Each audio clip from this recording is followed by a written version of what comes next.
Cristian, ¿te puedo hacer una pregunta? Sí, por favor. Si yo quiero compartir la reunión de la vez pasada de la Trinidad y esto que está muy interesante con otra persona, ¿qué le digo? ¿Cómo hago para que vean el video? Tiene que tener usuario de Skype y Sí. en Skype le mandas un mensaje con el video. Y si no, Gerardo está publicando ¿viste? En su página YouTube, entonces le copias la Ajá. dirección cuando lo ponga y se la envías. Así que... Ah, perfecto. Y esa página no sé cuál es. Después me No, la no, pasan. él lo va publicando acá en el chat. En el chat, viste, Ah, del vale. grupo estudio. Perfecto, perfecto. Cuando lo pone, vos tomás la dirección y se lo envías. Genial. Sí, Gerard, buenísimo. hola Gerard, ¿cómo te va?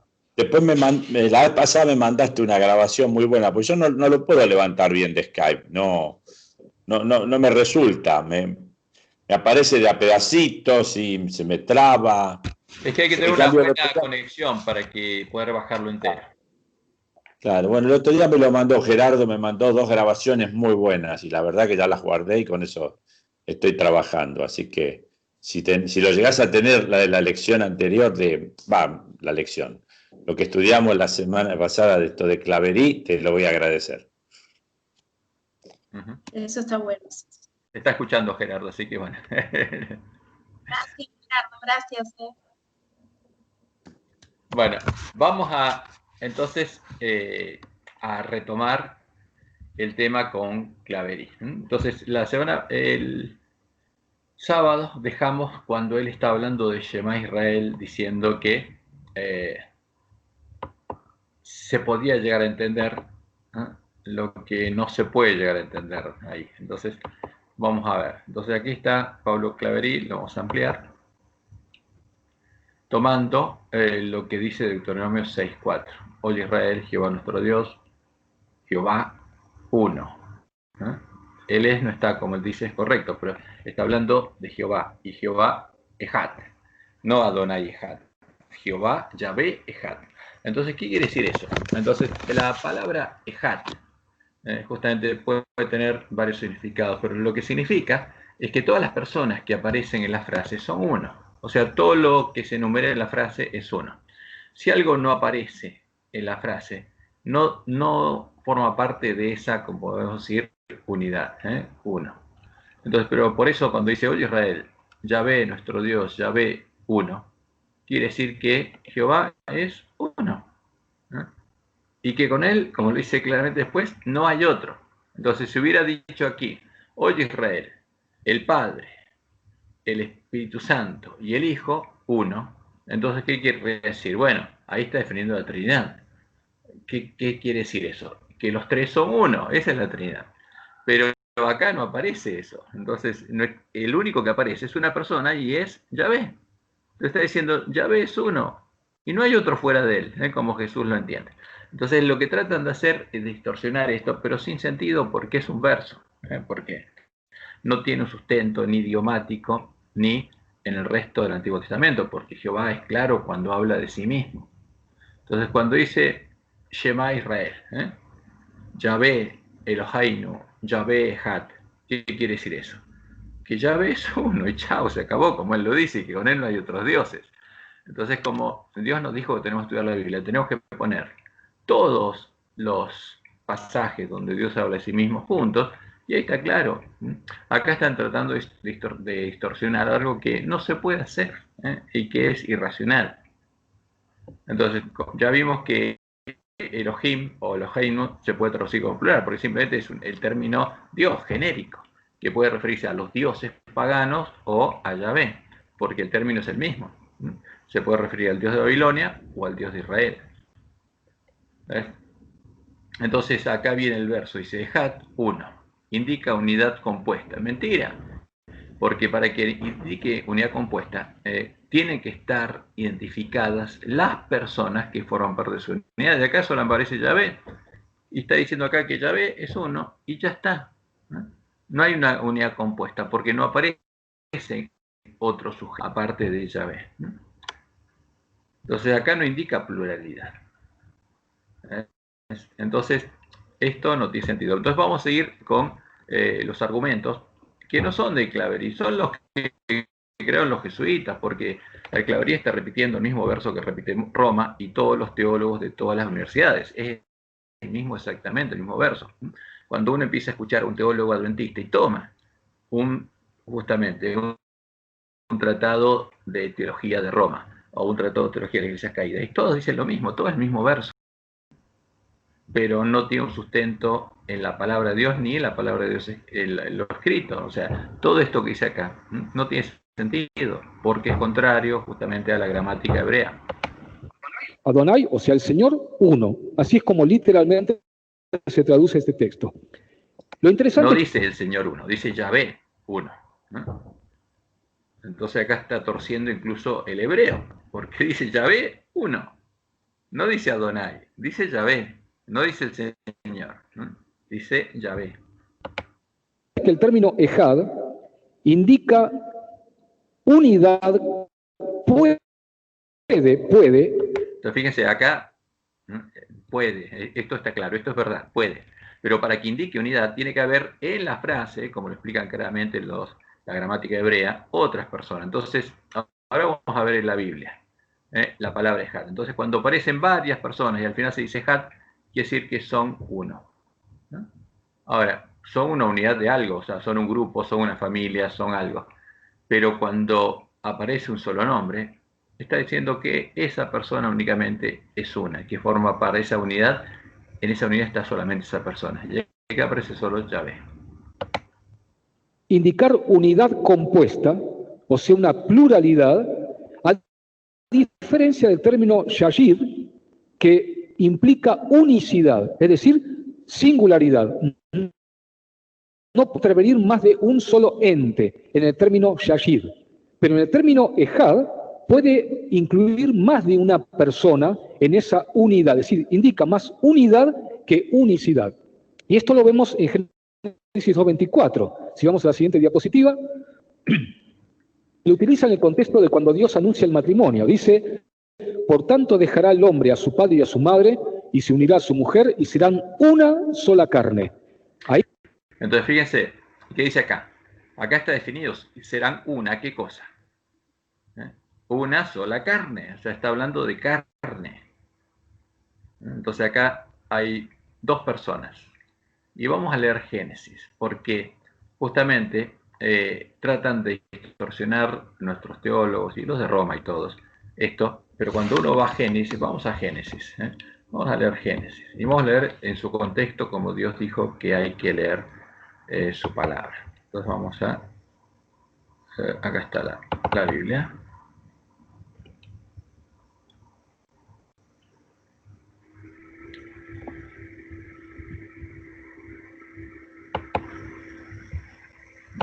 Entonces vamos a buscar a la Reina Valera 60, después vamos a buscar a la Concordancia Strong. Y vamos a Génesis, capítulo 1.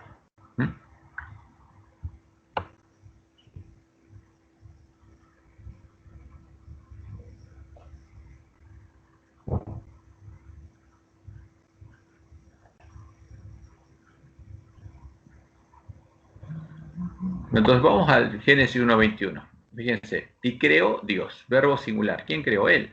Está hablando de una persona singular. Los grandes monstruos marinos y todo ser viviente que se mueve, que las aguas produjeron según su género y toda ave alada según su especie. Y vio Dios. Entonces, ¿cómo se conjuga el verbo? Él vio. Está hablando de una persona singular, ¿no? Y está hablando de quién, de Yahvé. Y vio Dios que era bueno. Y Dios los bendijo. ¿Quién? Él los bendijo. Entonces está hablando nuevamente de una persona singular, diciendo, fructificad y multiplicaos, llenad las aguas de los mares y multiplíquense las aves de la tierra. Y fue la tarde y la mañana el día quinto. Luego dijo Dios, produzca la tierra seres vivientes según su género, bestias y serpientes y animales de la tierra según su especie. Y así fue. E hizo Dios, fíjense, primero dice, dijo Dios, él dijo, una persona singular, e hizo Dios, él hizo. Animales de la tierra según su género y ganado según su género, y todo animal que se arrastra sobre la tierra según su especie. Y vio Dios, él vio, que era bueno. Entonces, fíjense, está hablando acá de una persona. No está hablando de otra cosa. No dice la unidad vio, porque una unidad de tres, una trinidad, no puede ver nada. Acá está diciendo Jehová vio. Entonces, dijo Dios, nuevamente la acción de una persona singular. Él dijo, hagamos al hombre. Entonces acá esto es importante, porque acá Dios es una persona singular, que dijo algo. ¿A quién? A otras personas. ¿A qué personas le habló? Esa es la pregunta. Entonces dice, hagamos al hombre a nuestra imagen, conforme a nuestra semejanza. Entonces le habla a otras personas, y como las incluye en nuestra imagen, está diciendo, personas, está hablando con personas que reflejan su imagen. Conforme a nuestras semejantes, o sea, y son semejantes a Él, son semejantes a Dios. Ahora, ¿qué significa esto? ¿Que sean dioses? No. ¿Por qué? Porque si el hombre comparte esa imagen y esa semejanza, si esa condición implica que sean dioses, entonces el hombre sería un dios, y no es eso. Como vemos en Job 38, del 1 al 5 o al 6, Jehová está hablando con quienes, con todos los seres creados por él, que no habían caído, o sea, los ángeles no caídos y todos los otros hijos de Dios, que reflejan su imagen, por eso está hablando con ellos, y todos ellos estaban juntos con él en el día de la creación. Y señorea en los peces del mar, en las aves de los cielos, en las bestias, en toda la tierra, y en todo animal que se arrastra sobre la tierra. Y ahora viene la acción. Fíjense, dijo Dios, una persona singular le dijo a otras personas, que Job 38 nos muestra quiénes son. Y ahora la acción sigue siendo singular, porque siempre es singular la acción. Y creó Dios, Él creó al hombre a su imagen. Entonces, ¿qué quiere decir eso? Que lo creó a su imagen. Y si los otros seres comparten la imagen de Él, quiere decir que Dios los creó a su imagen. A imagen de Dios los creó, varón y hembra los creó. Entonces fíjense, acá habla de dos. Entonces como habla de dos, habla en singular. Entonces siempre que se refiere a sí mismo acá en la palabra de Dios, de Jehová se habla en forma singular. Pero cuando se habla de el hombre y la mujer, se habla en forma plural. Esto no es una ejat, como dicen nuestros teólogos. Habla cuando los verbos se conjugan de acuerdo a las personas a las que se refieren. Entonces, varón y hembra, a ellos, justamente, al varón y a la hembra, los creó. Entonces está hablando de de una acción de dos personas plurales. Por eso los creó, es plural. ¿Ves? Y los bendijo Dios. Fíjense de vuelta el artículo. Los, pues está refiriéndose a las dos personas. Y les dijo, fructificad y multiplicaos. O sea, le habla en plural. ¿Cómo se conjugan estos verbos en plural? Multiplicaos. No le dice multiplícate al hombre. Multiplicaos. O sea, en forma plural. Entonces, cuando se refiere a Dios, si se refiriera a más de una persona, tendría que el verbo estar conjugado en plural. Pero acá está claro. Y los bendijo Dios. Él los bendijo. Singular. Y Él les dijo. ¿A quién? A la pareja, fructificad y multiplicaos, llenad la tierra y sojuzgadla, y señoread, en plural, en los peces del mar, en las aves de los cielos y en todas las bestias que se mueven sobre la tierra. Y de vuelta, y dijo Dios. Ahora, la acción de una persona singular, porque el verbo nos dice claramente de quién se está hablando, cuál es la persona que actúa. Y dice, aquí, os he dado. Cuando se refiere al hombre y a la mujer, lo refiere en plural. Entonces, si acá a Dios él mismo se refiere en singular, y acá cuando hay dos personas en plural, si la deidad fuera de tres personas, claramente en la Biblia se sería la misma regla. Entonces, como le dice al hombre y a la mujer, os he dado toda planta que da semilla que está sobre toda la tierra y todo árbol que hay fruto y que da semilla, os serán para comer. De vuelta, el verbo está conjugado como en plural. A ustedes les será para comer. Y a toda bestia de la tierra, y a todas las aves de los cielos, y a todo lo que se arrastra sobre la tierra en que hay vida, toda planta verde les será para comer. O sea, a todos esos animales, plural. Y fue así. Y vio Dios, de vuelta, Él vio. Ahora, si fueran tres personas, fuera una unidad de tres personas, acá, como hay tres personas, se conjugaría de acuerdo a las tres personas. Ellos vieron. No, acá está hablando de una sola persona y es claro. Entonces todo lo otro es un verso total.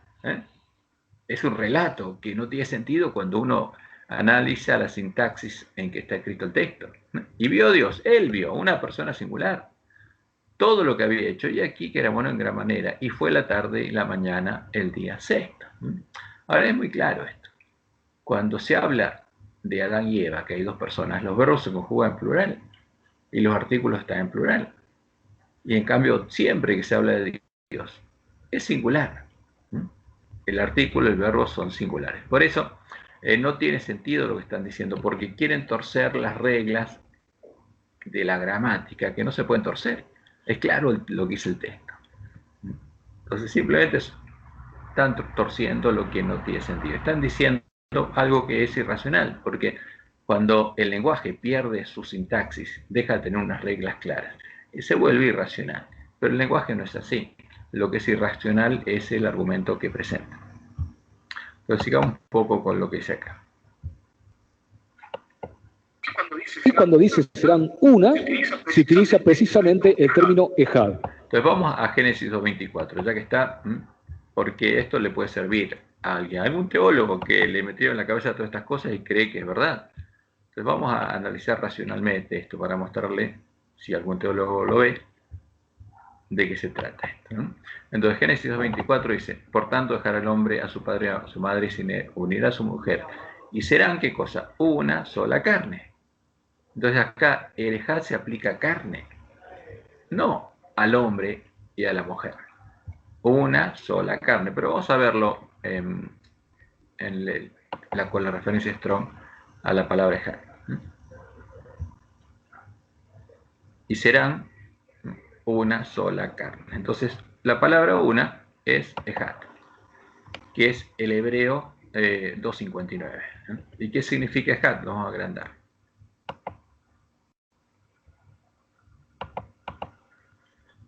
Entonces, numeral de el hebreo 258, que es propiamente unido, uno, cardinal, o sea, primero. Entonces puede tener diferentes significados, pero cuando uno va a analizar cómo se usa, se va a encontrar que tiene que, para que se aplica únicamente a los sujetos que están dentro de la misma oración, no se aplica a otra cosa. Pero vamos a tomar la palabra ejad, que es el hebreo 259. Vamos a copiarla y vamos a buscar en esta concordancia Strong a la palabra hebrea 259. Entonces vamos a ver cómo se aplica. Entonces aplicamos y directamente nos apareció. Entonces la primera referencia que nos aparece acá la encontramos en Génesis 1:5. ¿Y qué dice acá?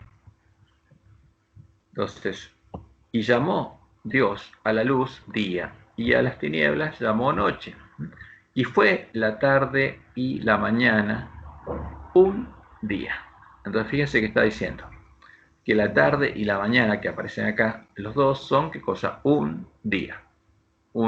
Y acá define esta unidad que se llama día, que es formada por la unión de una tarde y una mañana. Y acá es claro, porque la tarde y la mañana están referidos acá. Y dice un día. Entonces, si la mañana acá no estuviera y fue la tarde, un día, entonces ahí se definiría un día. No se le puede agregar otra cosa que no está en la oración. Porque este artículo, por ejemplo, de ejad, la palabra 259, se aplica a los sujetos que están acá en la oración. No se puede aplicar otra cosa. Entonces vamos a la segunda.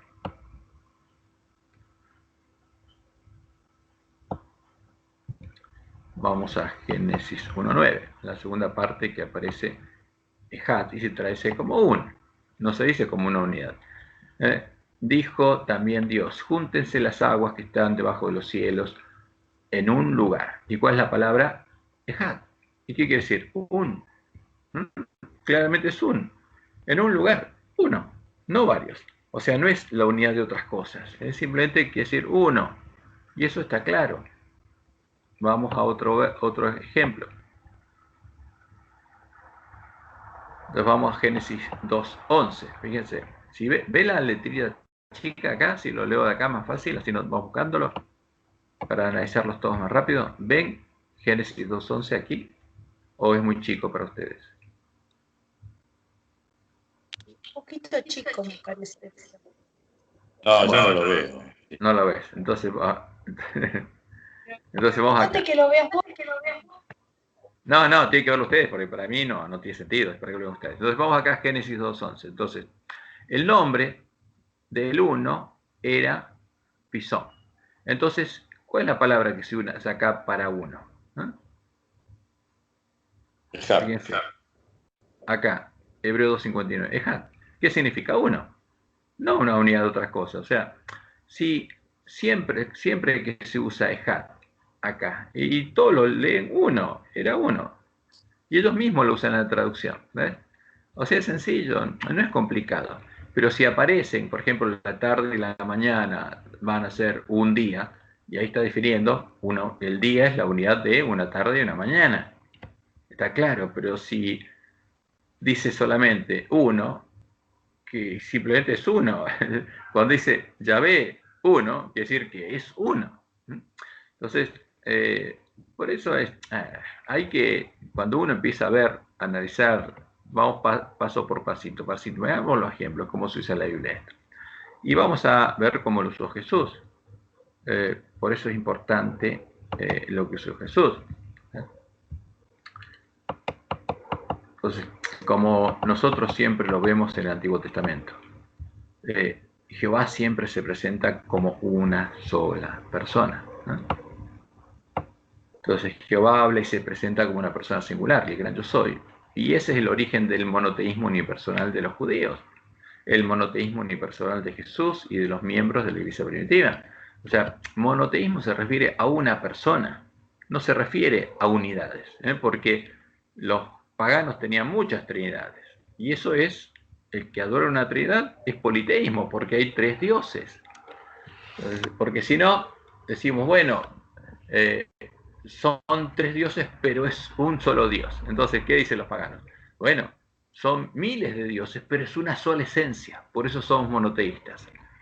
Porque adoramos al ser divino en su unidad, como Roma, o como lo adora Zaratustra. Entonces adoramos a la esencia, entonces somos monoteístas. No. El monoteísmo se refiere a cuántas personas adoramos. Monoteísmo quiere decir que adoramos a una sola persona, que es Dios. Eso significa. Una trinidad es politeísmo, aunque quieran decir cualquier verso, cualquier relato, es politeísmo. Porque hay tres dioses que tienen la misma esencia, la misma sustancia. Ahora, si hay tres, si hay uno solo, eso es monoteísmo. Si hay dos, ya no, hay dos. Si hay tres, o hay 100, o hay 1.000.000, es lo mismo. Porque ya no es uno solo. Entonces, y Dios se presenta como una sola persona. Entonces, como leemos, cuando Jehová le habló a Moisés, habló todavía Dios a Moisés y le dijo, yo soy Jehová. Entonces, ¿cómo está redactado eso? Él habló. Él habló todavía a Moisés. Dios es una persona singular. Y le dijo a otra persona singular, yo soy Jehová. ¿Qué hizo? Yo soy. Habló con una persona singular. Una trinidad no puede decir yo soy. Solo una persona puede decir yo soy. Entonces Jehová se presenta como una persona. Y aparecí a Abraham, a Isaac y a Jacob como Dios omnipotente. Mas en mi nombre, Jehová, o sea, mi nombre, es el nombre de una persona. No me di a conocer a ellos. También establecí mi pacto con ellos de darles la tierra de Canaán, la tierra en que fueron forasteros y en la cual habitaron. Asimismo dice, yo he oído. La acción de una persona singular. O sea, hay que ser, digamos, obsecuente para vender un relato.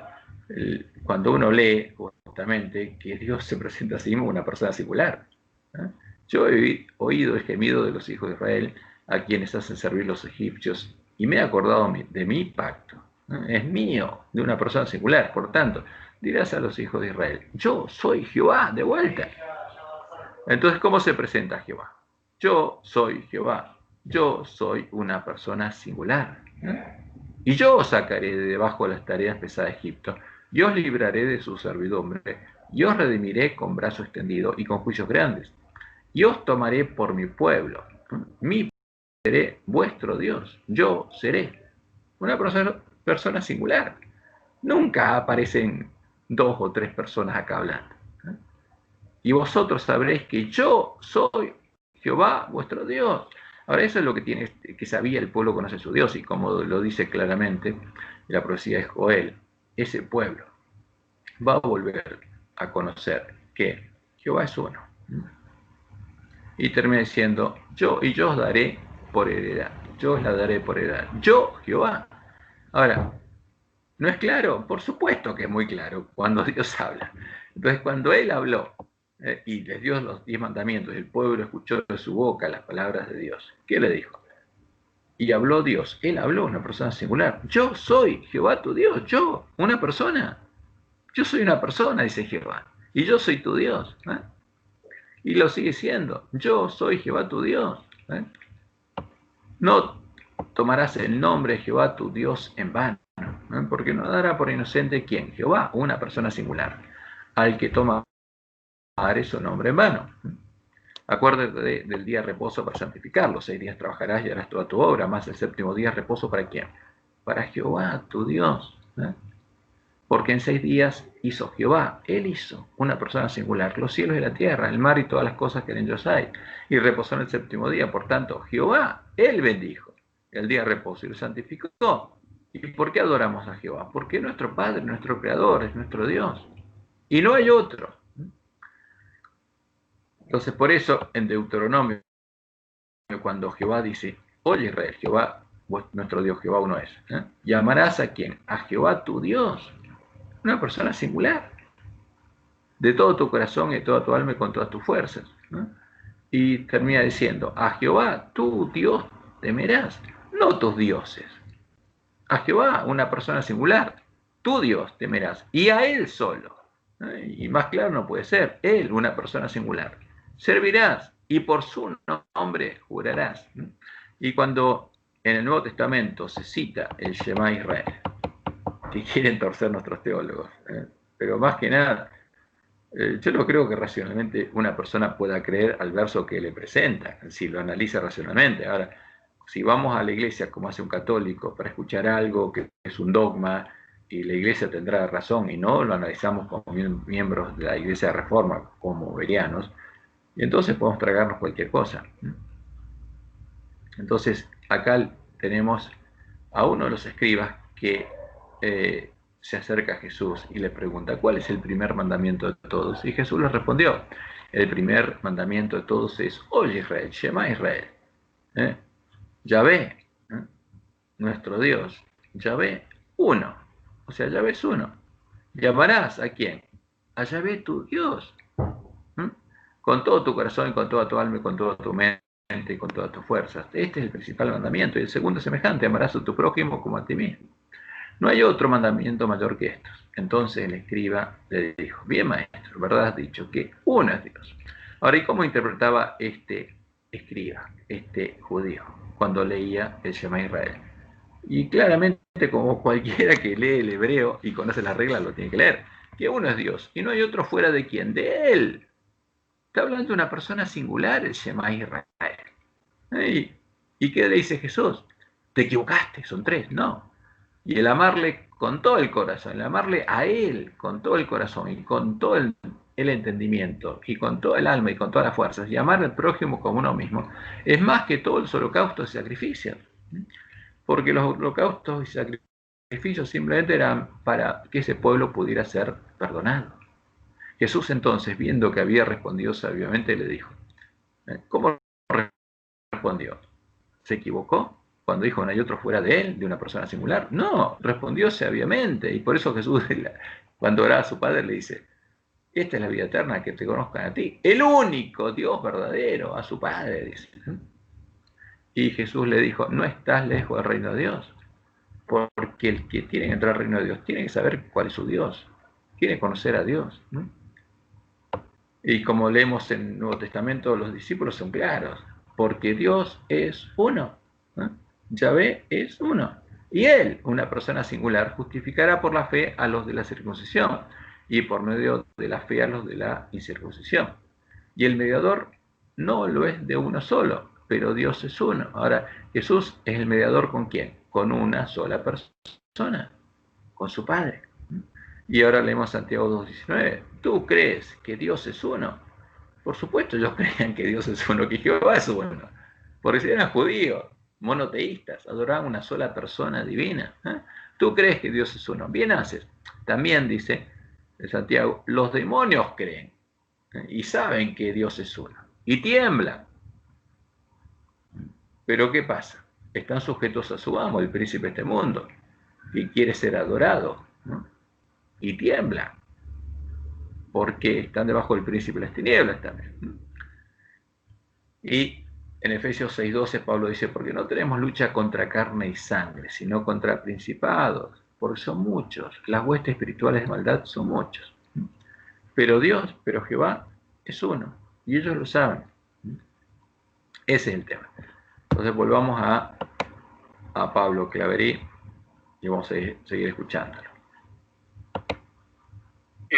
Evidentemente, cualquier matrimonio les pueden decir que el varón y la mujer que componen el matrimonio no llegan a homogeneizarse y a fundir su organismo, sus células, en un solo ente. Son dos entes distintos, el hombre y su mujer, dos personas distintas y distinguibles, pero que en el plan de Dios tienen que llegar a ser unidos, una unidad, formar un ente que llamamos familia, matrimonio, y luego, y por supuesto familia, aunque no tengan hijos, pero por supuesto si después se agregan los hijos, se forma un ente, una entidad compuesta, no singular, sino compuesta por el padre y la esposa, que ya son familia, y si además tienen hijos, es una pluralidad de personas que conforman una unidad, una entidad que llamamos familia.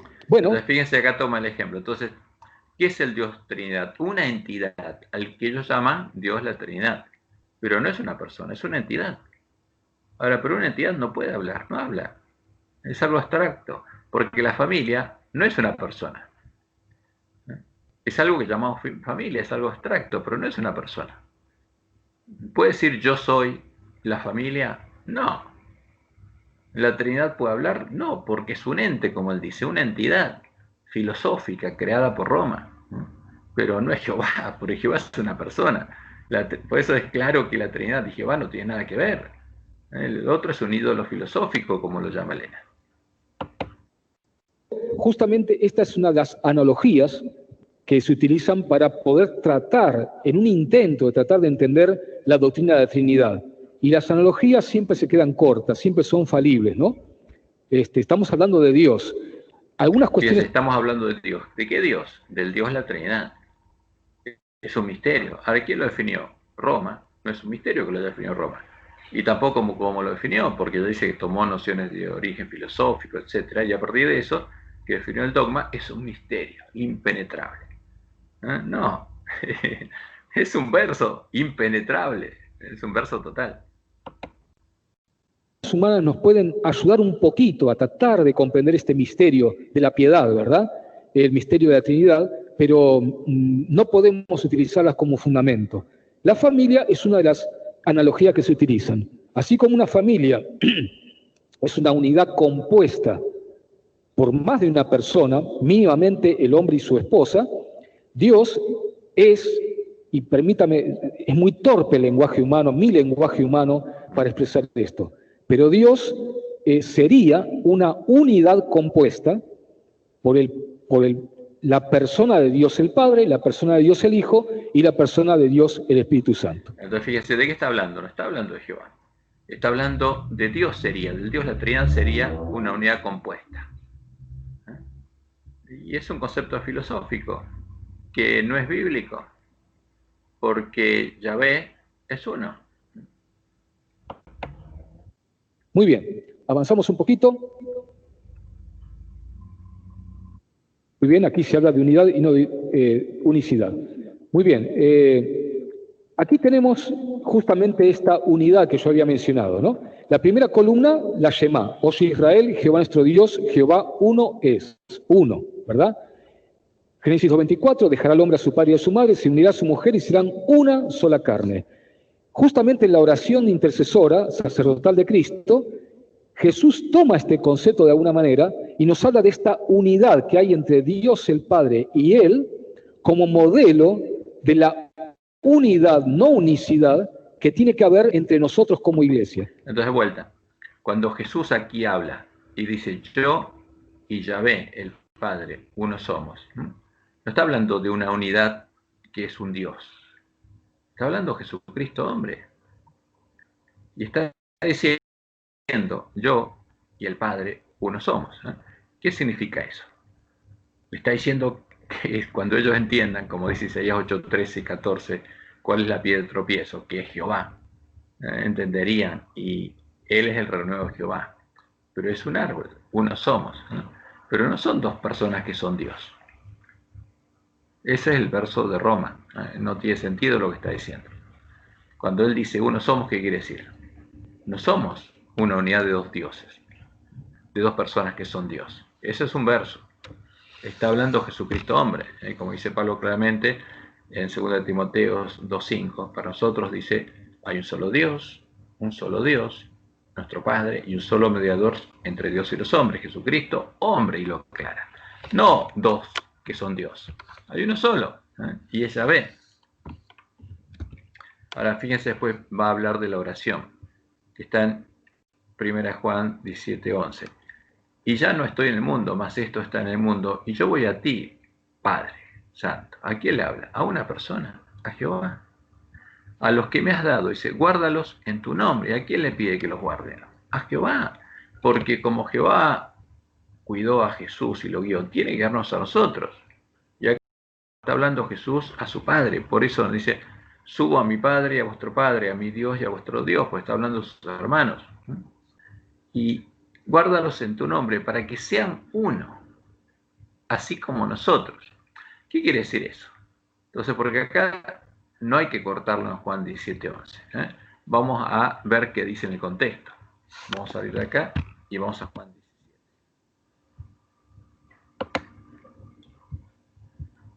Vamos a poner Reina 60.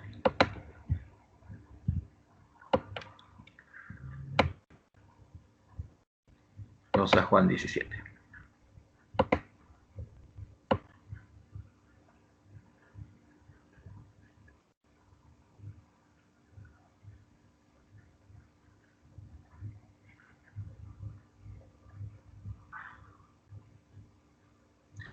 Entonces vamos a, Jesús sigue orando y Juan 17:20 leemos.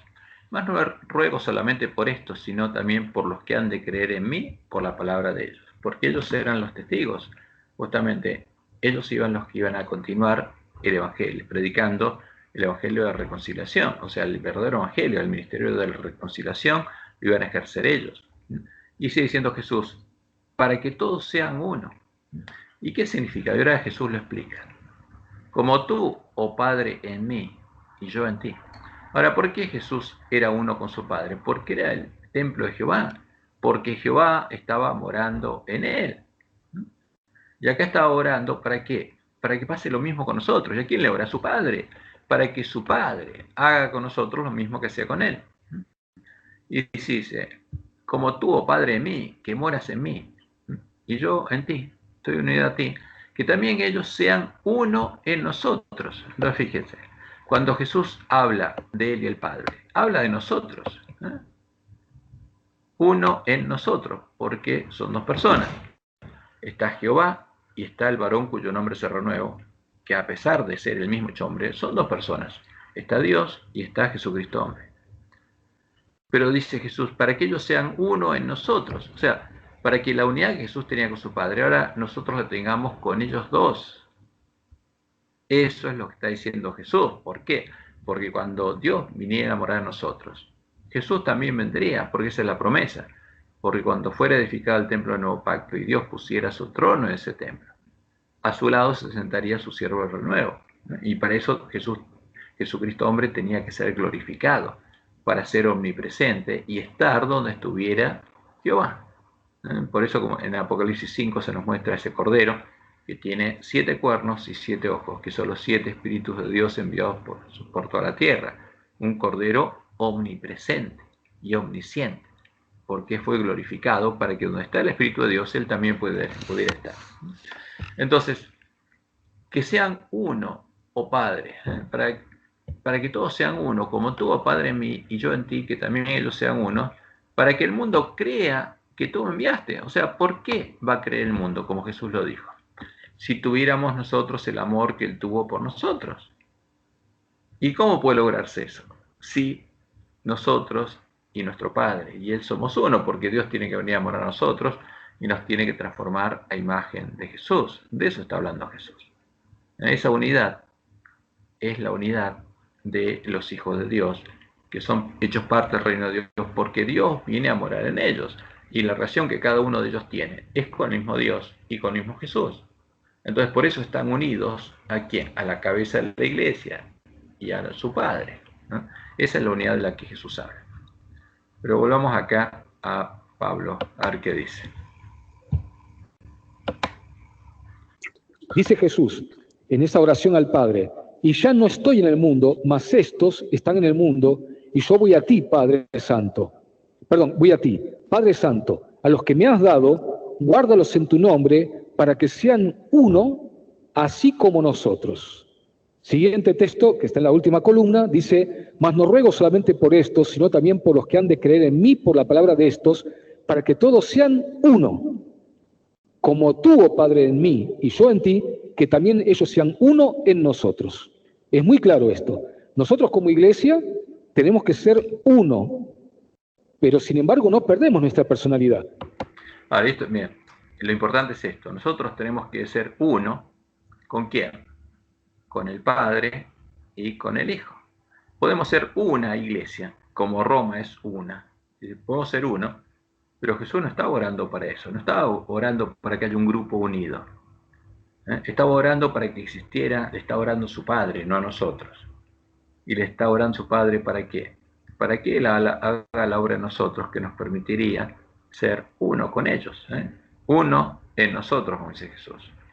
No está hablando de unidades, como cuántas iglesias hay. En este tiempo hay más de 35.000 iglesias, y cada una son uno, porque tienen un credo, están unidas por el credo, no es porque Dios esté morando ahí, porque son todas habitación de demonios. Entonces, la clave está en que todos los hijos de Dios van a ser uno. ¿Con quién? Con Jehová, con Yahvé y con su renuevo, porque van a ser hechos parte del templo de Jehová, el lugar que fue echado por tierra por el hombre de pecado. Yo sigo siendo yo, el pastor sigue siendo el pastor. No perdemos nuestra personalidad y nuestra capacidad de ser personas distinguibles. Bueno, la unidad que hay entre Jesús y el Padre, tú, oh Padre, en mí y yo en ti, es modelo de la unidad que tenemos que tener los cristianos. Y el modelo es la unidad que había entre Jesús y el Padre, mientras Jesús recorría el camino angosto cumpliendo su ministerio. Ese es el modelo. No podemos tener la unidad de una Trinidad, porque seríamos otra Trinidad. ¿O qué seríamos nosotros? Muchos dioses. Entonces está torciendo y no tiene sentido lo que está diciendo, pero es triste escucharlo. Las palabras de Jesús son claras. Él está orando para que todos seamos uno en Él y en su Padre, o estemos unidos a Él y a su Padre, para que seamos hechos parte del templo de Jehová, del lugar santuario de Dios, e hijos de Dios. Esto arroja bastante luz sobre el tema de la Trinidad. Muy bien, avanzamos un poquito. No arroja ninguna luz sobre la Trinidad porque justamente la palabra de Dios es clara. No existe una Trinidad. Porque Jehová es claro. Pero, como Dios le mostró a Lena, no quieren oír las palabras de Dios. Entonces, bueno, el problema es que, como Jesús lo dijo, habría en nuestra iglesia hermanos que estarían comiendo y bebiendo con los borrachos, con los lobos, y buscarían la unidad con los lobos. Pero Jesús nunca oró para una unidad política. Él oró para la unidad con él y con su Padre. Y los únicos que van a estar unidos a él y a su Padre van a ser los miembros de la manada pequeña que van a estar preparados cuando él venga a buscarlos. Porque el resto habrán entrado por la puerta ancha y estarán recorriendo con los lobos el camino espacioso que lleva a la perdición. Entonces, este es un tema de vida y muerte, o sea, no es un tema político. Es algo que tenemos que estudiar racionalmente porque nuestra vida depende de esto. Bueno, ¿cómo sabemos que, a diferencia del modalismo, que hay una distinción de personas entre el Padre y el Hijo? Fíjense, aquí en el Getsemaní, cuando Jesús ora al Padre, dice, yendo un poco adelante, se postró Jesús sobre su rostro orando y diciendo, Padre mío, si es posible, pase de mí esta copa, pero no sea como yo quiero, sino como tú. Noten ustedes el pronombre, ¿no? No como yo quiero, sino como tú quieres. Entonces, fíjense, si hiciera este análisis con toda la Biblia, cuando dice yo soy Jehová, entonces, y dice, no tienen estos pronombres, cuando yo quiero, una persona, y como tú, otra persona. Entonces, cuando aparece yo, es una persona. Y Jehová dice, yo soy una persona. Entonces, se aplicaba la misma regla, que cualquiera persona usa, porque si no, no podríamos entender el lenguaje. Cualquier persona que no tiene que tener ninguna educación, porque es el lenguaje común, cuando escucha yo, sabe que es una persona. Yo soy Jehová tu Dios, es una persona. Y acá claramente hay dos personas, porque está, ¿quién? Jehová nuestro Dios, y está su renuevo, el primogénito entre muchos hermanos, y la misma relación que tenía Jesús con su Padre. Tenemos que tener a nosotros, no sea como yo quiero, y cuando yo digo yo quiero, estoy hablando de mí mismo, sino como tú, y a quién le hablamos, a nuestro Dios y Padre, si oramos de este modo. Ahí tenemos la relación con nuestro Padre, por la que oró Jesús. Tenemos que saber a qué Padre le oramos, porque si le oramos al Dios Padre de Roma, vamos a tener un problema, porque ese Dios Padre tiene que contestar, pero no nos puede salvar. Ahora, si le oramos a Jehová, y como dice Pablo, invocamos el nombre de Jehová, y entonces Jehová va a contestar. Ese es el tema. Esta distinción de pronombres, yo, tú, nos está hablando claramente que hay dos personas distinguibles. No es una sola persona, porque de lo contrario, permítame decirlo con todo respeto, Jesús era una especie de esquizofrénico, ¿no? Se está orando a sí mismo si es una sola persona y se está diciendo que no sea como yo quiero, sino como tú. No. Es imposible eso. Jesús no era un esquizofrénico. Ahora, eso es claro. Pero no hay dos personas que sean Dios, como dice la Trinidad. Acá está hablando Jesucristo, hombre, renueva Jehová. Hay un solo Dios, que es Jehová nuestro Padre. ¿Y quién está hablando con Jehová? Su siervo es renuevo, Jesucristo, hombre. Otra persona, por supuesto. ¿Y cómo es que Jehová hizo eso? Bueno, para él no hay nada imposible, simplemente él dijo que lo haría y lo hizo. Está claramente diciendo que yo soy una persona, tú, Padre, eres otra persona. Fíjense, este análisis tiene que hacerlo al leer Génesis. Cuando Jehová dice yo soy, ¿qué está diciendo? Yo soy una persona. Eso está diciendo. Jehová está diciendo yo soy una persona, no soy una entidad. Soy una persona. Yo, vuestro Dios, soy una persona. Entonces, en las palabras de Pablo Claverí está justamente cómo hay que analizar el lenguaje. Y acá lo dice claro. Cuando habla tú eres otra persona y yo soy una persona. Aquí está claro justamente cómo hay que leer la Biblia. Pero no con el verso que estuvo planteando hasta ahora, sino, como dice Elena, hay que darle el lenguaje de la Biblia, el significado directo que tiene. No hay que cambiar las palabras de la Biblia. Que no se haga mi voluntad, sino que se haga tu voluntad. Siguiente diapositiva, por favor.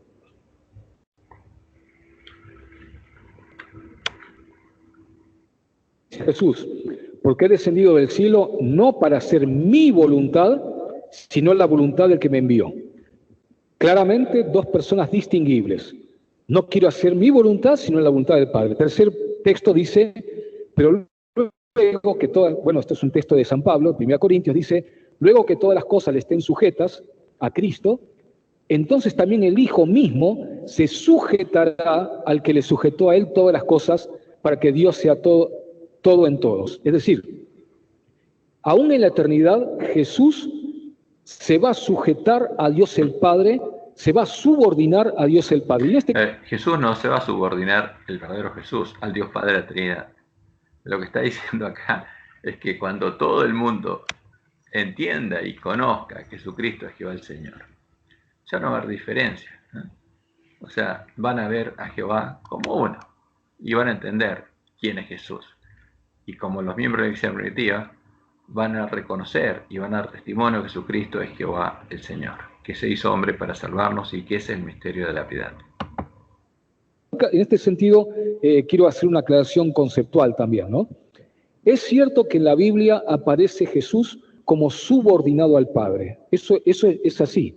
Sin embargo... ¿Por qué aparece subordinado al Padre? Porque cuando aparece está hablando Jesucristo hombre, ¿eh? Y Jesús mismo dice, suba mi Padre a vuestro Padre, a mi Dios y a vuestro Dios. O sea, un hombre, para ser salvo, tiene que tomarse la mano de Dios, ¿eh?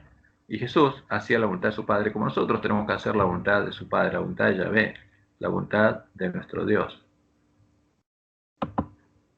Algunos hermanos interpretan que esta subordinación implica que Jesús era inferior en naturaleza al Padre, lo que se conoce como subordinación ontológica. Los que dicen esto son los que dicen que había dos dioses, pero un Dios con una naturaleza inferior al Dios Padre. Ahora, en ese grupo estaba Jaime Huay, estaba Urias Smith, estaban todos los arrianos, ¿no? Adventistas. Y eso quedó reflejado en algunos de los libros de la Iglesia Adventista. Filosófico, de una rama de la filosofía que es la ontología, pero no es así. Lo que presenta la Biblia no es una subordinación ontológica, es decir, una inferioridad de naturaleza de Jesús con respecto al Padre, sino una subordinación funcional. Es decir, a los fines del plan de redención, Jesús se somete voluntariamente a la voluntad del Padre Celestial. Ahora, fíjense, esto es un verso, porque está hablando de un Dios que existe antes de, justamente, de que Jesucristo, hombre, fuera justamente concebido por Dios. Y dice que este Dios, que era en naturaleza igual al Dios Padre, porque está hablando de la Trinidad, voluntariamente se sujetó. Pero, a ver, es todo parte del verso. No existe otro Dios como Jehová lo dice. Yo soy Jehová tu Dios y no hay otro, no hay más. Una subordinación funcional, pero no ontológica. Muy bien, avanzamos. Muy bien. Ponemos los dos textos, Jorge. Muy bien. Y antes de... Leo esto o comento esto y después le hago una pregunta al pastor. Fíjense, la primera parte es textos explícitos y enfáticos en los que se lo nombra como Dios. Es claro. Ahora, Isaías 9:6, ¿cómo se lo nombra? Como el Dios fuerte, el Padre eterno, no como otro Dios, es Jehová. Isaías 8:13 y 14 dice, a Jehová de los ejércitos, a él santificad, él será la piedra de tropiezo. Van a tropezar en Jehová, porque Jehová sería hombre para salvarnos. Isaías 43, vos que clama el desierto, preparad camino a Jehová. Pero Jehová no son dos personas. Él dice, yo soy, por eso es una sola persona. Y si Pablo Claverí aplicara el análisis textual que hizo hace poquito, recién, unas 2 diapositivas antes, a los textos de la Biblia en la que Dios anunció al Mesías, entendería claramente quién es. No hace falta mucha sabiduría. Hace falta simplemente analizar el texto con las reglas gramaticales básicas. Ahora, ¿cuáles son las indirectas que va a tomar? Textos que le atribuyen, dice él, a Cristo poderes, autoridad y prerrogativas propias exclusivas de la deidad. Entonces, esos textos, muchos de ellos fueron puestos por Roma. Porque Pablo dice que solo Dios es solo mediador entre Dios y los hombres, Jesucristo hombre. Y en Hebreos, ¿qué leemos? Que Jesús se hizo inferior a los ángeles. Ahora, ¿qué significa eso? Que primero en su naturaleza no tenía nada superior a los ángeles. O sea que se hizo realmente hombre, 100% hombre, ¿no? Por supuesto que nunca dejó de ser Jehová, pero en su naturaleza era humana. No había dos personas que fueran Dios. Nunca hubo más de una persona que es Dios, que es Jehová. Su renuevo, que es otra persona, es Jehová misma, pero con naturaleza humana. Dios hecho hombre, Emmanuel, Dios con nosotros. Y dice descripciones de Jesús que lo equiparan al Dios del Antiguo Testamento. Esa es clara. ¿Por qué? Esas son correctas, porque Jesús es Jehová. ¿No? Y esas son de los discípulos, esas son verdaderas, pero los otros, muchos de esos son parte de las cosas que los sabios de Roma introdujeron al Nuevo Testamento. Vamos a verlas un poco. Abocarnos ahora a las evidencias de la divinidad de Cristo. Lo que hicimos recién es tratar de alguna manera de presentar algunas pistas bíblicas acerca de la doctrina de la Trinidad. Entonces, pistas bíblicas acerca de la doctrina de la Trinidad. Dar pistas. ¿Y qué hay en la Biblia? Cientos y cientos de declaraciones contrarias a la Trinidad, abiertas y claras. Así dice Jehová. Que, por supuesto, nunca va a citar a alguien que defienda la Trinidad. Mi intención ahora era presentar las evidencias de la divinidad de Cristo. Y quiero enunciar esto. Hay dos tipos de evidencias. Hay directas e indirectas. Las directas son textos explícitos y enfáticos en los que se nombra a Jesús como Dios. Y tengo preparado una cantidad de textos bíblicos para esto. Las evidencias indirectas son textos que, aunque no dicen que Cristo es Dios, le atribuyen a Jesús poderes, autoridad y prerrogativas propias y exclusivas de la deidad. Y además hay descripciones de Jesús que lo equiparan al Dios del Antiguo Testamento. Este es un concepto que yo quería aclararlo, dejo el concepto y luego queremos hacer la fundamentación bíblica, pero el tema es el siguiente, pastor, avanzó mucho el tiempo y ¿podemos seguir? ¿Sí? Bueno, vamos entonces a presentar ahora sí con textos bíblicos, porque ahora hasta ahora no hemos, digamos, salvo el tema de la Trinidad, vamos a presentar evidencias directas e indirectas bíblicas de la plena divinidad de Cristo. Siguiente diapositiva, por favor. Muy bien, textos explícitos en los que se nombra a Cristo como Dios. Texto clásico. Juan. Fíjese, primer texto que toma. No toma los textos donde los discípulos dicen que Jesús es Jehová el Señor. Por ejemplo, primera de Corintios 10, donde Pablo dice que él es la roca que guió a Israel de Egipto a Canaán. ¿Qué toma? Las palabras donde está el credo Nicea, Juan 1, 1 al 3, Hebreos 1, 1 al 3, etc. ¿Y qué dice? En el principio era el verbo. ¿Y quién es el verbo? Si en el Antiguo Testamento no existe. Y el verbo era con Dios. O sea, el verbo de Platón era con Dios. ¿Con quién? Dos personas. Y el verbo era Dios, o sea, otra persona que era Dios. Pero Jehová dice que no conoce a ninguno. Esto es un verso total.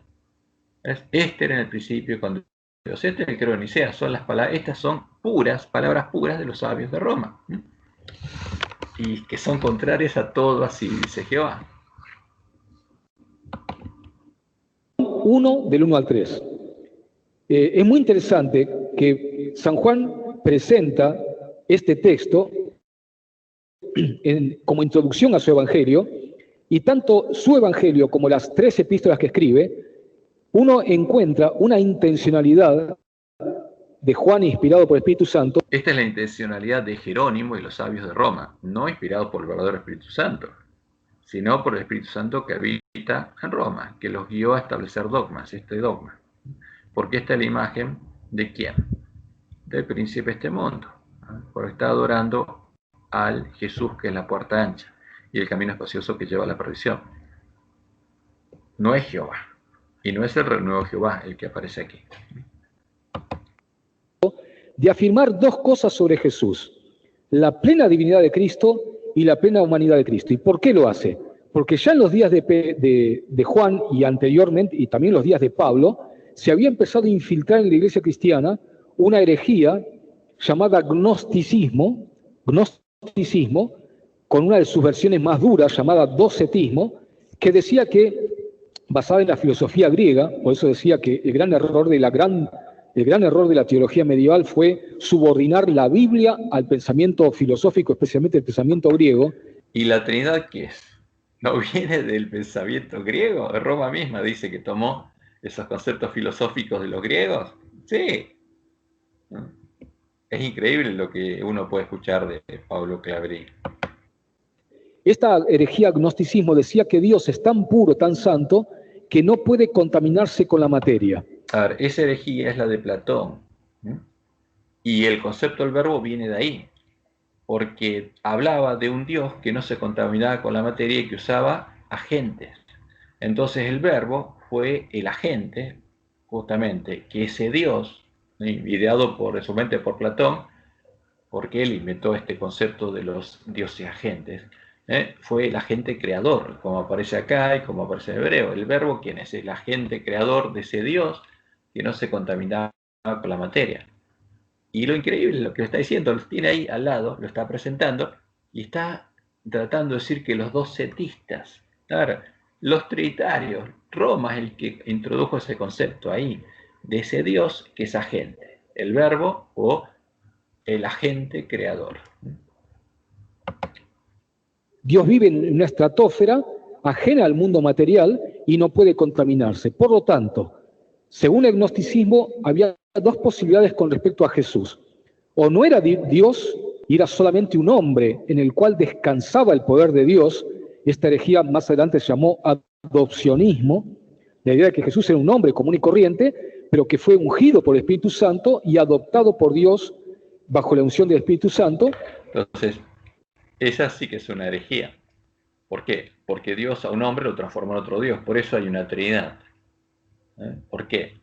Porque Jesús es otro Dios. Entonces estaba el Dios Padre, el Dios Espíritu Santo, y a Jesús era un hombre común que después Dios lo nombró Dios.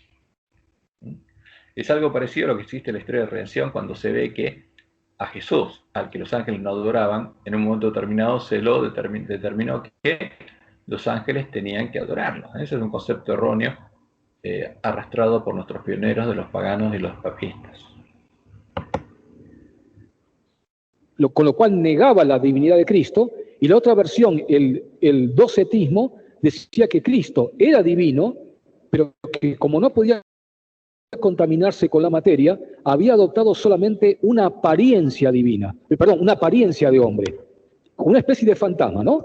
Que tenía forma de hombre, pero que no era realmente un hombre de carne y hueso, sino que era solamente una apariencia de hombre. Bueno, Juan, tanto en su carta, en su evangelio, como en sus 3 cartas, e incluso en el Apocalipsis, San Juan enfrenta esta herejía que también Pablo la enfrenta. Jerónimo de Estridón, está llamando Juan a Jerónimo de Estridón. Juan jamás iba a decir estas cosas porque era un judío. Y él no creía en un Dios hijo, ni un Dios que se llamaba el Verbo. Esto es paganismo puro. Especialmente en la epístola de los Colosenses, y afirma ya en su introducción al Evangelio 2 cosas acerca de Cristo: su plena divinidad y su plena humanidad. Y en este texto, un texto explícito, enfático y contundente. Ahora, acá no aparece ninguna humanidad. Simplemente dice que el Verbo, que es el nombre de un Dios, que es el Dios agente, porque ese concepto, esa palabra verbo viene de Platón, que era el Dios agente del otro Dios que no se contaminaba con la materia, que simplemente acá aparece diciendo que era con Dios, o sea, estaba con Dios, y el verbo era Dios, o sea, que era otra persona, que era otro Dios. Entonces, fíjense, acá hay 2 personas que son Dios, son 2 dioses. Este en el principio con Dios. Entonces eso es lo que aparece en este texto, no otra cosa. En el principio el verbo es Cristo, el Logos, y el verbo era con Dios, y el verbo era Dios. Este era el principio con Dios. El verbo era Dios. Este es un texto demasiado enfático y explícito como para que quepan dudas. No, por supuesto, no pueden caber ninguna duda de que acá el que escribe esto está hablando de otra persona que es Dios. Hay 2 personas que son Dios. Pero cuando uno pone esto al lado de lo que Jehová dice en el Antiguo Testamento, claramente, Jehová dice que con él no hay otro, que sea Dios, que no conoce a ninguno. O sea que esto es antibíblico. A la ley del testimonio de los profetas quiere decir que el que escribió esto no le habían amanecido. No es un siervo de Dios y por supuesto no es Juan. La confesión cristiana, que tiene su propia versión de la Biblia, traduce el verbo era un Dios, algo totalmente inaceptable desde el punto de vista gramatical del texto original en griego. Fíjense que increíble, algo totalmente inaceptable desde el punto de vista gramatical. Todo lo que estuvo diciendo en toda esta conferencia, en toda esta charla, es contrario a las reglas de la gramática, ¿no?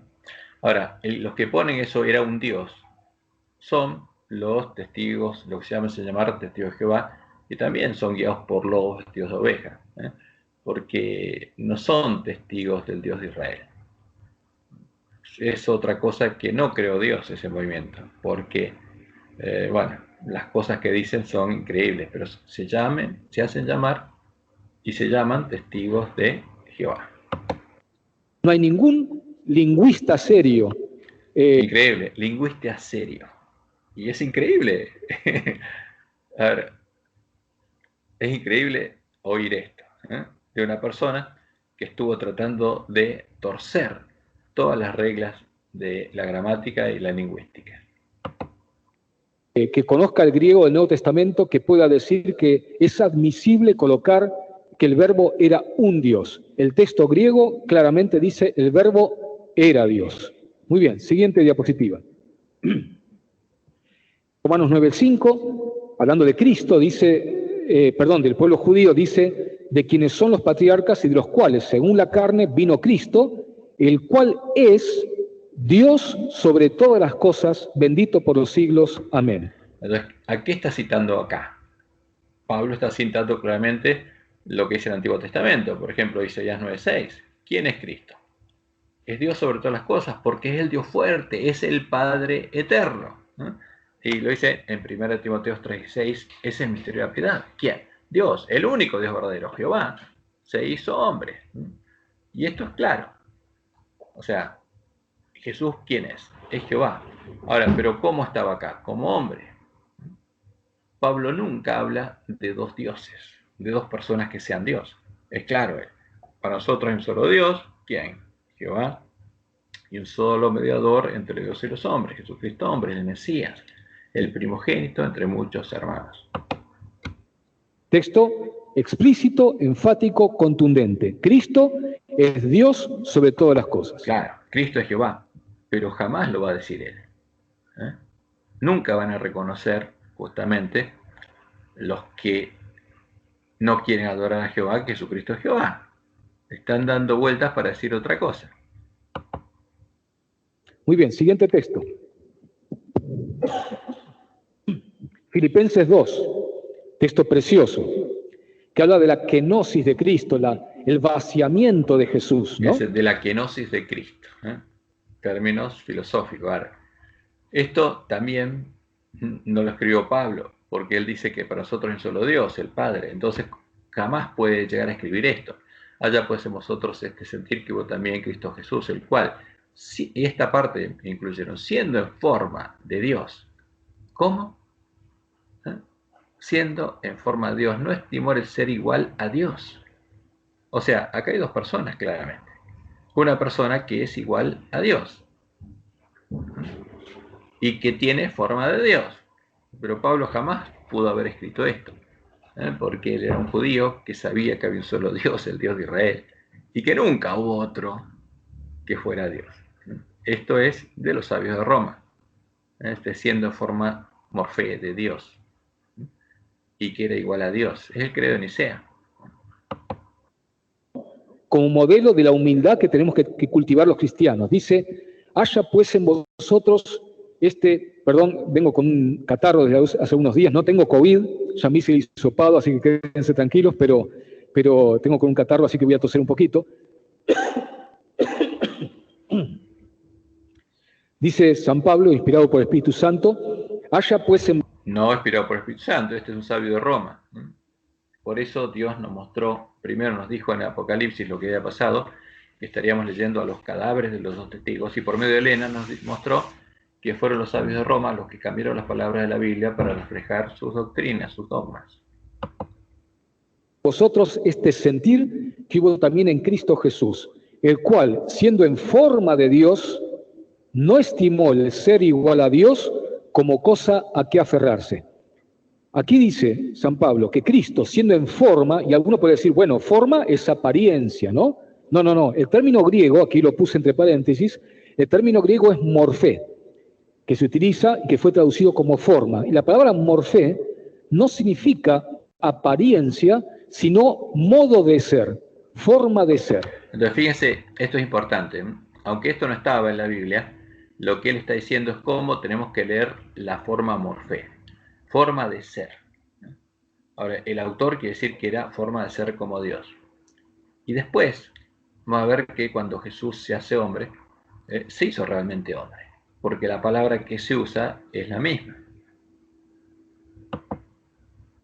Lo que está diciendo es Jesús, existiendo en el modo de ser divino, siendo Dios, estando en el modo de Dios, no estimó el ser, y fíjense lo que dice, el ser igual a Dios. Eso es muy interesante, hermanos, que San Pablo en sus epístolas, cuando habla de la relación de Jesús con la humanidad, utiliza la expresión semejanza. Romanos 8, 1 y 2, mismo Filipenses, que no lo vamos a celebrar porque no viene al caso, pero cuando habla de que Jesús fue hecho semejante a los hombres, utiliza la expresión semejanza. Pero cuando habla de la relación de Cristo con la divinidad, utiliza en este texto la expresión igual, no semejante a Dios. Ahora, fíjense, acá hay algo interesante, porque como acá se mezclaron las palabras de los sabios de Roma con las palabras de Pablo, nos vamos a encontrar con algo interesante y vamos a analizarlo. Vamos a Filipenses 2, 5 y 6 y vamos a ver los versículos que él no quiere leer. Capítulo 2, versículos 5 y 6. Entonces, y lo vamos a ver viendo el griego, para ver dónde está morfé. Haya pues en vosotros este sentir que hubo también en Cristo Jesús, el cual siendo, la palabra siendo es, fíjense, esta griega, estar bajo, o sea, que él estaba en una condición, bajo esa condición de Dios, siendo en forma, y la palabra es morfé, que significa mediante la idea de ajuste de las partes, forma o naturaleza las toma. O sea, ¿qué quiere decir? Que tenía naturaleza divina, siendo, la palabra es morfé. No estimó el ser igual a Dios como cosa que aferrarse, o sea, ser otra persona que es Dios, sino que se despojó a sí mismo, tomando forma de vuelta. ¿Qué tomó? Forma. ¿Y cuál es la palabra? Morfé. Entonces, si antes dice morfé significa naturaleza divina, era Dios, entonces, ¿qué se hizo? Realmente hombre. Entonces, forma de siervo, y se hizo siervo, se hizo esclavo, hecho semejante a los hombres, y estando en la condición de hombre, se humilló a sí mismo. Entonces, él que toma la palabra condición, pero evita hablar de morfé, porque es increíble, pero eso es lo que uno puede escuchar. Los humanos fuimos creados originalmente, como dice Génesis 1, 26, 27, fuimos hechos imagen y semejanza de Dios.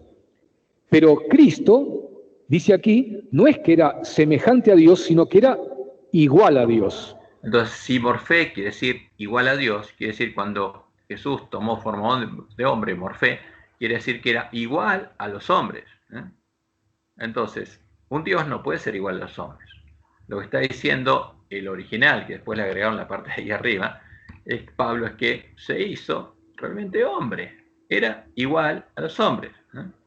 Entonces, si ponemos la palabra morfé a Dios, que era igual a Dios, y ahora era un hombre. Pablo estaba hablando que Jesucristo es Jesucristo hombre. Y no se aferró de su igualdad con Dios porque nos vio perdidos y quiso venir a salvarnos. Texto extraordinario, explícito y enfático acerca de la divinidad de Cristo. De vuelta, texto que contraría todos los otros textos del Nuevo Testamento y del Antiguo Testamento. Y como Jesús nos dijo, y Dios estableció la ley, no podemos dar al testimonio del testigo como verdadero, y más cuando es contrario a la ley y los profetas. Siguiente texto, por favor. Tito 2:13 dice San Pablo, aguardando la esperanza bienaventurada y la manifestación gloriosa de nuestro, y fíjese cómo lo llama Cristo, de nuestro gran Dios y Salvador Jesucristo. Entonces, ¿por qué Pablo dice esto? Nuestro gran Dios y Salvador Jesucristo. Porque claramente él está diciendo que hay un solo Dios, que es Jehová nuestro Padre, y que Él se hizo hombre. Por eso Jesucristo, ¿quién es? Nuestro gran Dios, es Jehová. Eso está diciendo. Y Jehová nuestro Salvador, como dice claramente el Antiguo Testamento. A ver, vamos a algunos de los versículos que dicen eso. Porque es claro, no hay otro que nos pueda salvar aparte de Jehová. Vamos a poner, por ejemplo, vamos a Isaías 43.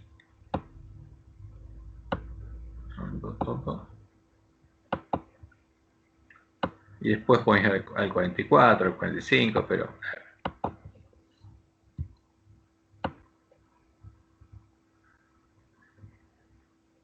Isaías 43 dice Jehová, vosotros sois mis testigos, dice Jehová, y mi siervo que yo escogí, para que me conozcáis y creáis y entendáis que yo mismo soy. Yo, una persona, soy la que los va a redimir, está diciendo. Antes de mí no fue formado Dios, ni lo será después de mí. Yo Jehová, y fuera de mí no hay quien salve. Ahora, yo, dice, yo Jehová, una persona singular, como Pablo Claverí analizó el Nuevo Testamento, tendría que usarlo acá también. Y fuera de mí, pronombre personal, singular, no hay quien salve. Ahora, fuera de Jehová, ¿había quien nos pudiera salvar? No.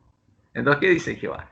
Yo anuncié, yo, el Dios de Israel, el creador de Israel, y yo salvé. ¿Qué dice Jehová? Yo salvé. ¿Qué está diciendo? Que Jesús es Jehová el Señor, está diciendo que Él se hizo hombre para salvarnos. Por eso Jesús es el Dios fuerte, el Padre eterno. E hice oír. ¿Qué quiere decir eso? Yo soy el que les hago oír. Yo soy el Espíritu Santo de la promesa. Yo voy a morar en mi templo, está diciendo Jehová. Y no hubo entre vosotros Dios ajeno, no hay otro. Aparte de mí, dice, no hay otro, no hay Dios. Vosotros pues sois mis testigos, dice Jehová, que yo soy Dios. Entonces, el que reconoce que Jehová nos salvó, está diciendo Jesucristo, ¿quién es? Es nuestro gran Dios y Salvador. Jehová, Yahvé, el Dios de Israel, el único Dios verdadero, el único que podía salvar. Y Él se hizo hombre para salvarnos, como dice claramente Pablo en Primera de Timoteo, el segundo de Timoteo, capítulo 3, versículo 16. Vale. Perdón, 1 Timoteo 3:16. Vale.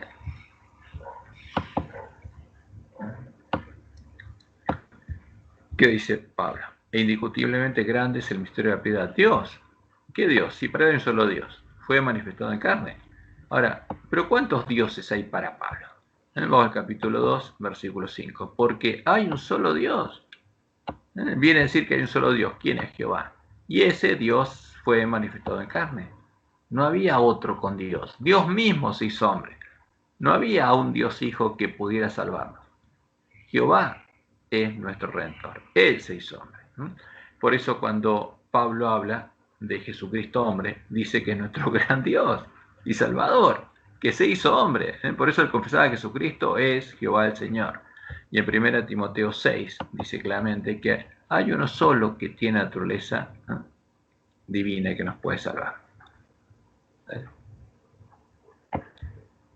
La cual a su tiempo mostrará el bienaventurado y solo soberano, el Rey de Reyes, y Señor de Señores. Dice, el único. Hay una sola persona que tiene inmortalidad. Pronombre personal singular. El único. Que habita en luz inaccesible, a quien ninguno de los hombres ha visto ni puede ver, al cual sea la honra y el imperio sempiterno. Amén. Entonces, cuando uno pone todas las palabras de Pablo, es claro de quién está hablando. Está hablando de Jehová el Señor. Y él confesaba que Jesucristo es Jehová el Señor. Volvamos aquí. Jesucristo es nuestro gran Dios y Salvador. Muy bien, siguiente texto. Bueno, aquí Pablo, algunos no creen que Pablo es el autor de la Epístola a los Hebreos, como adventistas mayoritariamente creemos que es así. Dice que en su argumentación, San Pablo dice, otra vez, cuando introduce al primogénito en el mundo, dice, adórenle todos los ángeles de Dios. Noten ustedes, la adoración es una prerrogativa exclusiva de Dios. Y sin embargo, Dios el Padre, dice aquí San Pablo, cuando introduce al primogénito, a Cristo en el mundo, dice... Pablo no dice Dios el Padre, dice Jehová, el único Dios verdadero, porque hay un solo Dios, el noble, Dios el Padre y Dios el Hijo. Eso es la esclavería. Ahora, ¿qué dice el Salmo? Más del Hijo dice, tu trono, Dios, por el siglo del siglo. Porque ¿quién es el único Dios de Israel? Jehová. Está hablando de Jehová.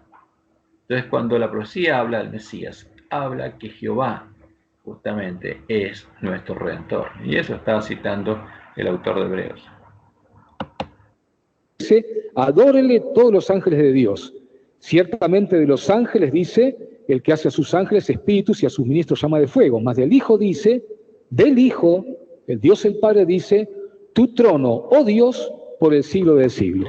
Entonces, ¿por qué los ángeles adoraron a Jesús? No por su naturaleza, como claramente el autor de Hebreos lo dice en Hebreos 2, porque se hizo inferior a los ángeles. Y entonces, si por naturaleza Jesús era hombre y era inferior a los ángeles, ¿por qué lo adoraron los ángeles? Porque él era Jehová. Porque él es el Jehová, es el que se hizo hombre. Entonces, si a Jehová no se lo adora por su naturaleza, es un concepto pagano, porque los griegos tenían que adorar a todos los dioses. Todos los que tuvieran esencia divina había que adorarlo. Todos los que fueran hipóstasis de ser divino en su unidad, de Aura Mazda. Eso es paganismo. Para Israel hay un solo Dios. Y cuando Pablo hacía referencia a Jesús, decía que Jesús es el único Dios verdadero. Ese es el testimonio de los apóstoles. Y es muy claro. Texto muy explícito. Muy bien, creo que ahora vamos a pasar, un texto de, como decíamos, de Colosenses, acerca de la plenitud divina de Cristo. Fíjense lo que dice Pablo, que está indirectamente haciendo alusión al gnosticismo al cual hicimos referencia hace un rato. Mirad que nadie os engañe por medio de filosofías y huecas sutilezas, según las tradiciones de los hombres, conforme a los rudimentos del mundo y no según Cristo, porque en él, en Cristo, noten ustedes, habita corporalmente toda la plenitud de la deidad. Y noten ustedes como a una, en este texto Pablo, tanto la humanidad de Cristo como la divinidad de Cristo. En él habita corporalmente toda la plenitud de la deidad. Texto extraordinario. Fíjense, lo que está diciendo este texto es lo contrario a lo que él está diciendo. Pablo no está diciendo que Jesús era un hombre en el que habitaba corporalmente toda la plenitud de la naturaleza divina, porque si no, no hubiera sido un hombre, no hubiera sido inferior a los ángeles. Es una cosa increíble lo que acabamos de escuchar. Lo que Pablo está diciendo es que si en Jesús habita corporalmente toda la plenitud de la verdad, de la deidad, toda, fíjense, y es una redundancia, dice toda la plenitud es todo, y toda es una redundancia. Y cuando dice corporalmente, que dice que el cuerpo está hablando de una persona. Entonces, en esa persona, en ese cuerpo, si habita toda la plenitud de la deidad, fuera de ese cuerpo no puede haber otro Dios, ¿no? Lo que Pablo está diciendo acá es que Jesucristo es Jehová el Señor. Jesucristo es nuestro Dios. Y es lo que repite siempre. Y esto es contrario totalmente a la Trinidad. ¿Por qué? Porque si hay tres personas que son Dios, en cada uno de esos cuerpos tiene que habitar la deidad. Pero acá dice, habita corporalmente toda la plenitud. O sea que fuera de él no hay otra cosa. Voy a cerrar la ventana que parece que está cayendo piedras.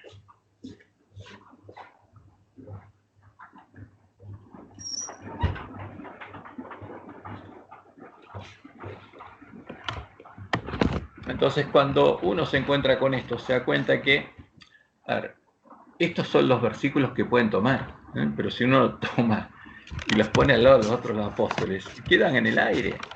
Entonces se da cuenta que es lo único que tiene sustento la Trinidad es algunos pocos versículos. Por ejemplo, Juan 1, 1 al 3, Hebreos 1, 1 al 3, Mateo 28, 19, etc. Y todo lo demás es parte del relato, porque no tiene ningún fundamento en el Antiguo Testamento, que es muy claro y es contrario a todo lo que dice, y las mismas palabras de los apóstoles, las palabras que los sabios romanos cambiaron. Muy bien, avanzamos ahora y creo que vamos, bueno, aquí tenemos, decíamos que ya pasamos a los textos implícitos. No sé, pastor, si sigo, damos lugar a preguntas. ¿Seguimos? Bueno, nos introducimos ahora, por un momentito nada más, seguramente vamos a tener que continuar el tema del sábado que viene, tomar parte del tema para continuar con la divinidad de Cristo y cerrar con la divinidad del Espíritu Santo, ¿no? Entonces, fíjense, lo que viene ahora, estos implícitos, son los que los sabios de Roma pusieron hablando de el agente creador, como Hebreos 1.2, etcétera, etcétera, que hablan que Jesús es el agente creador, es el Dios Hijo creador. Pero, por supuesto que Jehová no conoce a ninguno. O sea, ¿quién es el creador? Es Jehová. Y el verdadero Jesús es Jehová el Señor. Esta es la puerta ancha, que está en la Biblia católica. Por eso nosotros tenemos que entender cómo descubrir al engañador bajo su disfraz. Y es muy claro, cuando el testimonio de un testigo contradice al del otro, no podemos dar a eso como verdadero. Cuando los dos testigos coinciden, esa es la verdad. Y en el Nuevo Testamento encontramos falsos testimonios y encontramos testimonios verdaderos. ¿Cómo nos damos cuenta cuál es el verdadero y cuál es el falso? Porque el verdadero coincide con el testimonio del Antiguo Testamento. Y ahí tenemos dos testigos que nos dicen cuál es la verdad. Y claramente tenemos que elegir cuál es la verdad. Y la verdad es clara, es la que coincide con el Antiguo Testamento. Por no abusar del tiempo de ustedes. Pero aquí tenemos textos implícitos donde se presenta a Cristo como el creador del universo. Si hay algo que es claro en el Antiguo Testamento, es que Dios, su derecho a la adoración exclusiva, donde Dios no admite que se adore a otros dioses, es que Dios fundamenta su derecho a la adoración exclusiva en que Él es el creador del universo. Ahora, no es que Dios no admita que se adore a otros dioses, ese es Satanás, que persigue y asesina. Dios da libertad. Lo único que dice es que si se adora a Baal, y bueno, Baal tiene que salvar. A veces el mensaje de Elías, Jehová nos da libertad, pero nos muestra la verdad y además con la profecía nos muestra lo que quería hacer Satanás para engañarnos. Porque lo único que Dios busca es nuestra salvación. Ahora, la adoración es la consecuencia de conocer a Dios, no es algo que Dios exige. Ese es Baal, es Moloch, es el amo. Ese es el Dios Padre de la Trinidad que exige esa adoración, porque así lo presenta Roma, no es Jehová. Entonces, cuando alguien entiende quién es Jesús, y por supuesto va a saber que Él es Jehová, y por eso fue adorado, por los ángeles lo adoraron, ¿por qué? Porque era Jehová, no por su naturaleza. Porque a Dios no se lo adora por su naturaleza, se lo adora porque justamente lo amamos. O sea, el que ama a Dios es el único que lo puede adorar en espíritu y en verdad. Es el creador de todo lo que existe. Y noten ustedes que aquí se equipara a Jesús con el hecho de ser el creador del universo. En primer lugar, textos del Antiguo Testamento. Génesis 1.1, en el principio creó Dios los cielos y la tierra. Entonces, fíjense, en el principio creó Dios los cielos. ¿Quién es? Es Jehová, el Dios del Antiguo Testamento. Ahora, ese es el que se hizo hombre, pero aparte de ese no hay otro. No es el Dios Hijo. En Génesis 1.1 no está hablando del Dios Hijo, del verbo de Platón y de la Iglesia Católica, no está hablando del Dios Hijo de la Trinidad, está hablando de que Jehová, el único Dios verdadero, y el que dice que aparte de él no hay Dios, es el Creador, y él es nuestro Redentor, porque es el único, la única persona que es Dios. El resto es un verso. Isaías 40, 26 y 28 dice, porque en 6 días, Éxodo 20, 11 dice, porque en 6 días hizo Jehová los cielos y la tierra, el mar y todas las cosas que en ellos hay, un texto acerca del sábado, que no viene al caso ahora hablar de la doctrina del sábado, sino que Dios fundamenta su petición, su orden de que guardemos el sábado en que Él en 6 días, Jehová, en 6 días, hizo los cielos y la tierra, el mar y todas las cosas que en ellos hay. Su derecho a ser adorado en sábado es que Él es el creador. Isaías 40 dice, levantad en alto vuestros ojos y mirad quién creó estas cosas, etcétera, etcétera, ¿verdad? Dios es el creador del universo. Entonces, ¿quién es el creador? Claramente en el Antiguo Testamento, como lo dice ese testigo, es Jehová. No es el Dios la Trinidad, es Jehová. Tampoco no es el Dios Hijo de la Trinidad. Y los próximos 3 versículos presentan al Dios Hijo de la Trinidad, ese Dios que no es Jehová, que no es el Padre, pero que es el agente creador. Son 3 versículos claramente donde pusieron la mano los sabios de Roma, porque quieren llevarnos a entender que hay un Dios Hijo, un agente que es el creador. Entonces, como dice el Antiguo Testamento, entonces el que nos creó es nuestro Padre, entonces Jesús es nuestro Padre. Pero ¿tiene Jehová un Padre a su vez? No, es absurdo. El razonamiento que presenta es absurdo, pero como siempre se trata de un dogma donde la gente no tiene que pensar, se presentan cosas que son absurdas y contrarias al texto. Pero noten ustedes que como 3 textos distintos del Nuevo Testamento mencionan a Jesús como el creador del universo. Juan 1.3 dice, hablando de Cristo, todas las cosas por Él fueron hechas y sin Él nada de lo que ha sido hecho fue hecho. Claramente Jesús es el creador del universo. Colosenses 1.16, porque en Él, en Cristo, fueron creadas todas las cosas, las que hay en los cielos, las que hay en la tierra, visibles e invisibles, sean tronos, sean dominios, sean principados, sean potestades, todo fue creado por medio de Él y para Él. Entonces fíjense el concepto acá. A ver, Jehová es el creador de todo. Y Jesucristo es Jehová el Señor. Pero en Juan 1.3 se habla de un agente. Y acá también en Colosenses 1.16. Porque todo fue creado por medio de Él. Es el agente. Entonces, porque se quiere identificar a 2 personas distintas. Y si un agente tiene la potestad de crear y decir y que se haga, y por supuesto tiene naturaleza divina, por eso es omnipotente. Pero Jehová, en Isaías 44, dice que Él no conoce a ninguno, no hay Dios sino yo, no hay fuerte, no conozco a ninguno.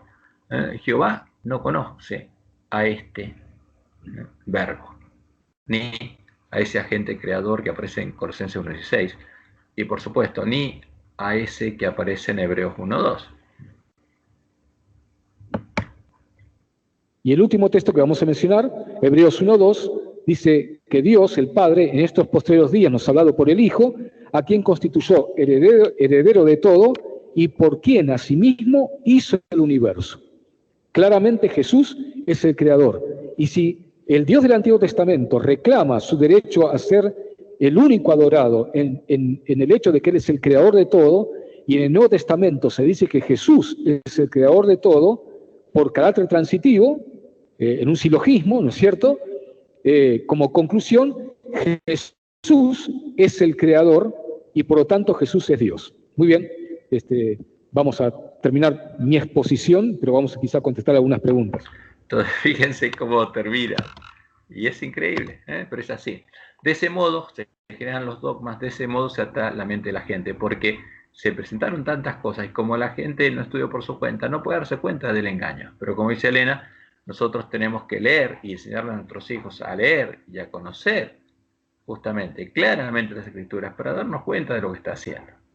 Y cuáles son los textos de la Biblia que deja de presentar para llevarnos por un camino equivocado. Y bueno, si lo hace conscientemente, se trata de un engañador, y si no, de una persona engañada, que cree que esta es la verdad, pero que tiene la posibilidad de conocer la verdad si clama a Dios y estudia la Biblia, y simplemente, como dice Elena, aplicar las reglas sencillas de la gramática para interpretar las palabras de Dios. Bueno, gracias Pablo. Creo que ha sido muy puntual y nos ha ayudado a escarbar de vuelta en algo que quizás conocemos, pero por ahí no conocemos toda la profundidad que a veces nos plantea las objeciones que se escuchan muy a menudo, ¿no? Como decíamos al principio, uno entra en internet, inclusive nos llegan videos y y demás cosas que nos hablan de esto.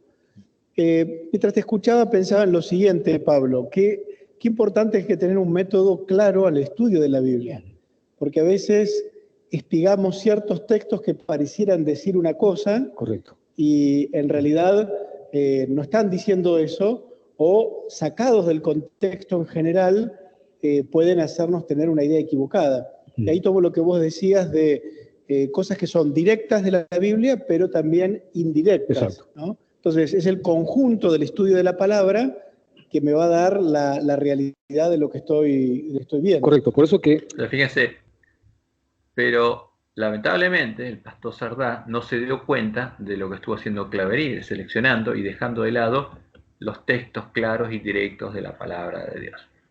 Bueno, vamos a dejar aquí porque ya Claverí expuso sus argumentos. Y lo demás probablemente responda a algunas preguntas, pero lo importante es cuál es el fundamento bíblico. ¿Qué presentó? Y lo que presentó es claramente lo mismo que presenta cualquier sacerdote romano para defender al dogma de la Trinidad.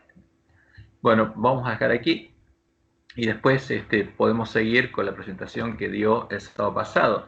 Si quieren leerla o oírla, también se encuentra y ponen Pablo Claverí y en YouTube y les va a aparecer la presentación del sábado, porque termina de hablar esto y habla del Espíritu Santo, pero no hace otra cosa que presentar el mismo argumento que podemos leer en el libro de la Trinidad y dejar de lado todos los versículos que son claros y directos en el Antiguo y el Nuevo Testamento que muestran cuál es la verdad. Simplemente toma lo que Roma puso en la Biblia católica para defender el dogma de la Trinidad. Bueno, si tiene algún comentario, lo podemos ver y voy a dejar de grabar.